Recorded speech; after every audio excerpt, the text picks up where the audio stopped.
இன்றைய தமிழக அரசியலின் ஒரு ஆச்சரியம் 101 வயதை கடந்து இன்றைக்கு நம்மை விட்டு மறைந்திருக்கின்றார்.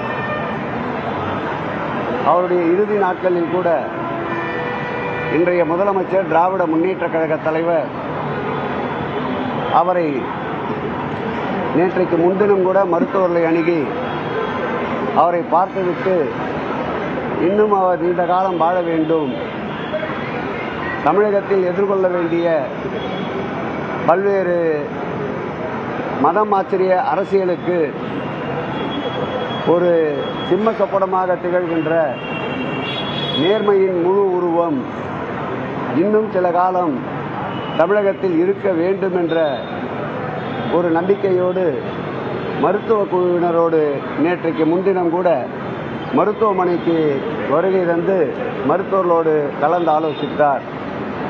அரசியலிலே பல்வேறு தலைவர்களை கண்டிருப்போம். தன்னுடைய வாழ்நாளில் அதிக நாட்கள் சிறைச்சாலையிலே அதிக நாட்கள் கழித்த ஒரு மூத்த தலைவர் உண்டென்றால் அது மறைந்த தோழர் நல்லக்கண்ணு அவர்களை சாரும்.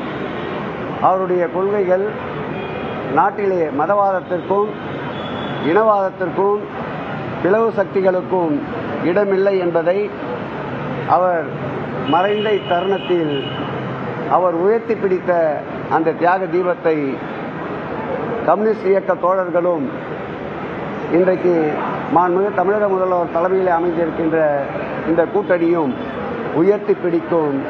அவர் நினைவு என்றென்றும் தமிழகத்தில் நீக்கமற நிறைந்திருக்கும். அவர் புகழ் எந்நாளும் இந்த தமிழ் மண்ணில் பட்டொளி வீசி பறந்து கொண்டிருக்கும்.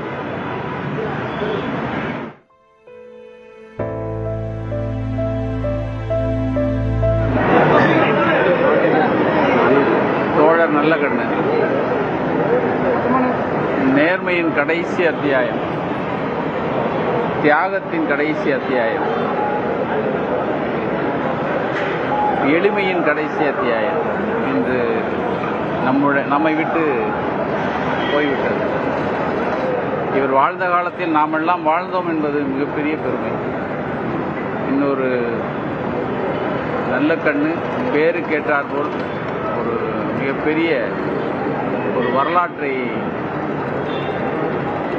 உருவாக்கிவிட்டு சென்றுள்ளார். அவர் வழியில் நாம் எல்லோரும் நேர்மையுடன் எளிமையாகவும் அதே நேரம் அவர் கொள்கை பிடிப்பை கையிலேந்தி பாடுபடுவோம். அவருக்கு நக்கீரன் குடும்பத்தின் ஆழ்ந்த இரங்கல். நன்றி.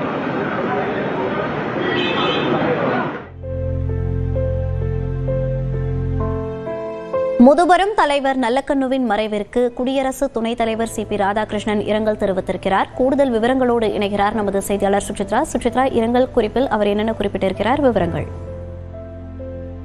பொது வாழ்வில் சிறிதும் தன்னலம் கருதாமல் சமூகத்திற்காக மட்டுமே வாழ்ந்த மகத்தான தலைவர், விடுதலை போராட்ட வீரர், இந்திய பொதுவுரிமை இயக்கத்தினுடைய முன்னோடியான மதிப்பிற்குரிய நல்லக்கண்ணு ஐயாவினுடைய அந்த ஒரு மறைவு என்பது ஆறா துயரம் ஏற்படுத்தியதாக தற்பொழுது துணை குடியரசுத் தலைவர் சி.பி. ராதாகிருஷ்ணன் எக்ஸ் தளத்தில் பதிவிட்டுள்ளார். தொழிலாளர் உரிமைகள், சமூக நீதி மற்றும் ஒடுக்கப்பட்டோருடைய முன்னேற்றத்திற்காக தமது வாழ்நாளை முழுமையாக அர்ப்பணித்த போராளி ஐயா திரு நல்லக்கண்ணு அவர்கள் என்ற ஒரு கருத்தையும் அவர் பதிவிட்டுள்ளார். எளிமை, நேர்மை, தியாகம் மற்றும் கொள்கை உறுதி ஆகியவற்றில் அனைவராலும் போற்றப்பட்ட பெருந்தகை. அவரது மறைவு பொது வாழ்விற்கும் ஈடு செய்ய முடியாத பேரிழப்பாகும். அவர்தம் பிரிவில் வாரும் குடும்பத்தினர்கள், இந்திய பொதுவுரிமை கட்சியினுடைய தோழர்கள், தமிழக மக்கள் அனைவருக்குமே தனது ஆழ்ந்த இரங்கலை தெரிவித்துக் கொள்வதாக துணை குடியரசுத் தலைவர் சி.பி. ராதாகிருஷ்ணன் தன்னுடைய பதிவில் அவர் பதிவிட்டுள்ளது குறிப்பிடத்தக்கது. மறைந்த நல்லக்கண்ணு ஐயாவுடைய தியாகங்கள் நிறைந்த போராட்ட வாழ்வு என்பது மக்களுடைய மனதில் என்றும் நிலைத்திருக்கும் என்ற ஒரு கருத்தையும் அவர் எக்ஸ் தளத்தில் பதிவிட்டுள்ள அந்த ஒரு பதிவில் துணை குடியரசுத் தலைவர் சி.பி. ராதாகிருஷ்ணன் தெரிவித்துள்ளார். விவரங்களை பதிவு செய்தமைக்கு நன்றி சுசித்ரா.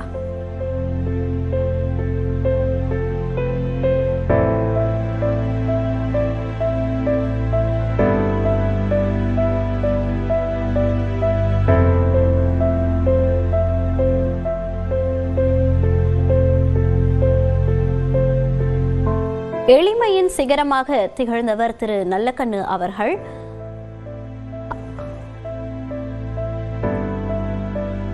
காங்கிரஸ் கட்சியின் தலைவர் திரு செல்வபிரந்தகை பேசிய காட்சிகளை பார்க்கலாம்.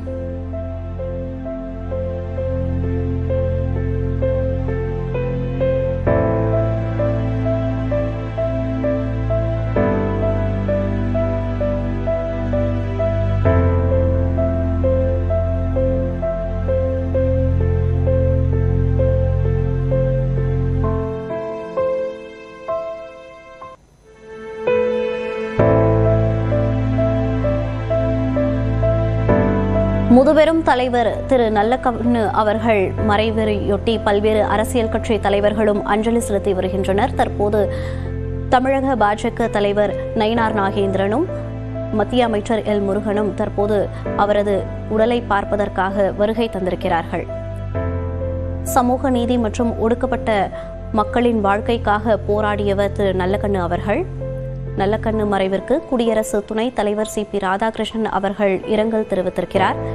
எளிமை, நேர்மை, தியாகம், கொள்கை உறுதியால் அனைவராலும் போற்றப்பட்ட பெருமைக்குரியவர் என்றும் தெரிவித்திருக்கிறார். சமூக நீதி, ஒடுக்கப்பட்டோரின் முன்னேற்றத்திற்காக வாழ்நாளை தியாகம் செய்தவர் திரு நல்லக்கண்ணு அவர்கள் என பல்வேறு அரசியல் கட்சி தலைவர்களும் புகழாரம் சூட்டியுள்ளனர். நல்லக்கண்ணு உடலுக்கு எல் முருகன், நயினார் நாகேந்திரன் அவர்கள் நேரில் வந்து அஞ்சலி செலுத்துகின்றனர்.